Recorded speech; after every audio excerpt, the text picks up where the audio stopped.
you're a Canadian homeowner with a reverse mortgage, and you're starting to ask that big question: how do I pay this thing down or get out of it completely without getting crushed by penalties? It's a situation that can feel pretty complicated, maybe even a little scary. But don't you worry, we are going to break down exactly what you can do. Let's get right into it. You know, this quote really hits home, doesn't it? It comes from a real Canadian family and just gets right in the heart of that anxiety. You get a reverse mortgage to free up some cash, but then you watch that balance creep up and you get this sinking feeling. Maybe we can call it a reverse mortgage remorse. The biggest fear is that very thing that was supposed to help you end up eating away at the home you worked your entire life to build. And that's the real kicker, right? You can feel totally trapped. You see the interest adding up and you think, okay, I want to make a change. Maybe you want to sell, or maybe you got an inheritance you could use to pay it down. But the way out looks like it's blocked by this wall of confusing fees and penalties. Today, we are going to hand you a map and the key to get through that wall.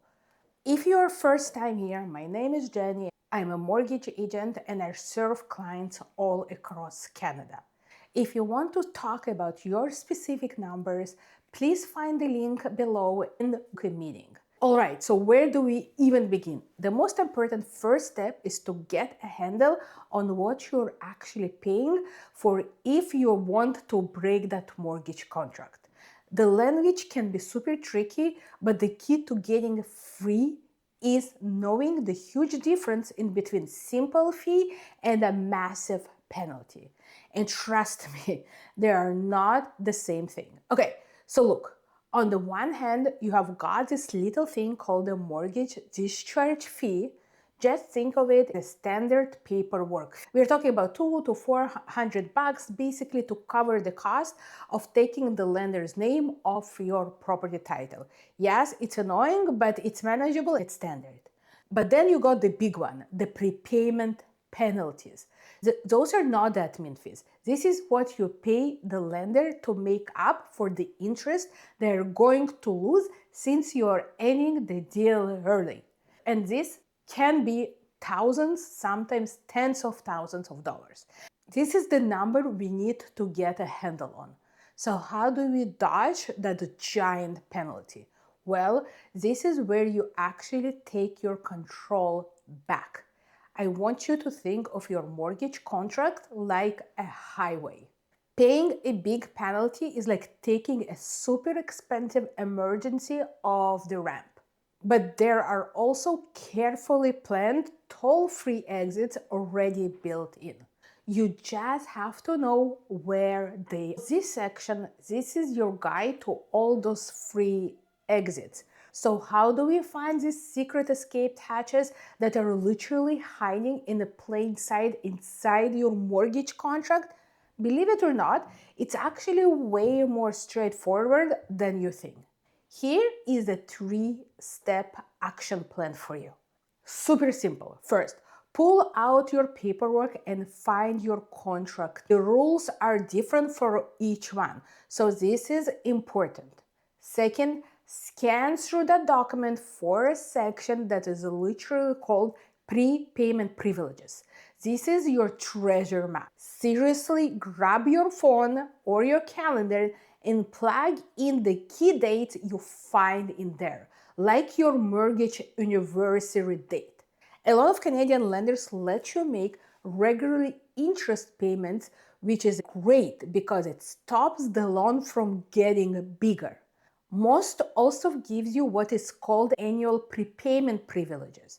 This often means you can pay off up to 10% of your total balance every year penalty-free, usually around your anniversary date. Keep an eye out for those big milestone years.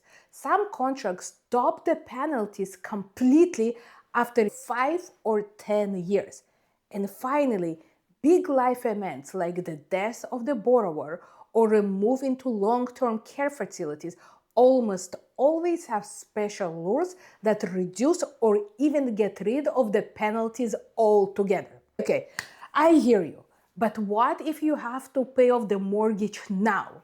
What if you cannot wait for one of those penalty-free windows?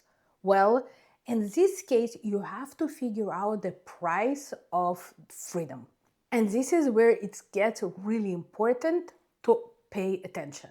Because as you are about to see, the way penalty is calculated can be widely different. And the difference can be enormous. Just look at this for a second.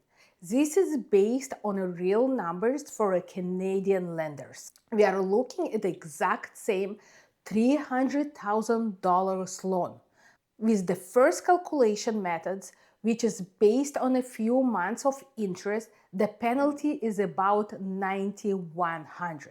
But with the second method, which is a flat percentage, the penalty is over $16,000. Same loan, same amount, two totally different penalties. It's a staggering difference, and that's right there is the whole point. We are talking about $7,000 difference in the very first year. This is not just about accepting that you have to pay penalties. It's about knowing exactly which formula your lender uses so you can figure out your actual cost to get out of your contract.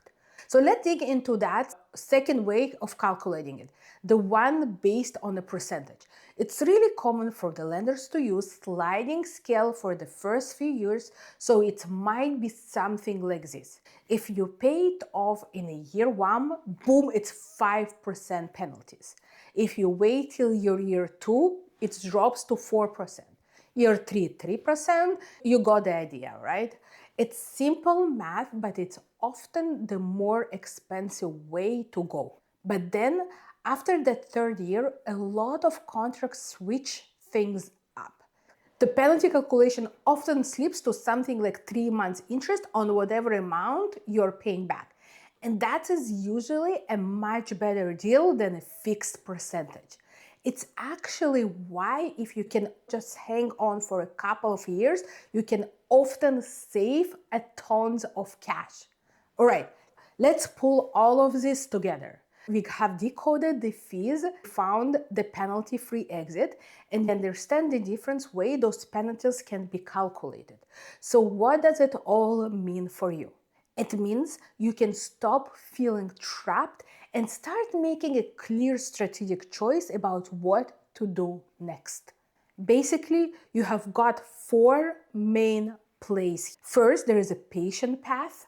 You just use the 10% annual options to chip away at the balance year after year. Or you could plan for a timed exit, playing the long game and waiting for that 5th or 10th anniversary when the penalties might vanish. Then there is calculated exit. That's when you've done the math, you know exact cost, and you decide paying those penalties is worth it for me for the long run. And finally, sometimes the decision is made for you by a major life event, which comes with its own special exit ramps. So here is the bottom line. A reverse mortgage can be a fantastic tool for unlocking values tied up in your home. But the real secret to financial control is also knowing the rules for locking that value back in your terms. Understanding your prepayment options is not just about saving a few bucks. It's about making sure you are the one in the driver's seat of your own financial future. I hope this given you the map to do just that. Thank you for watching, and I'll see you in the next video.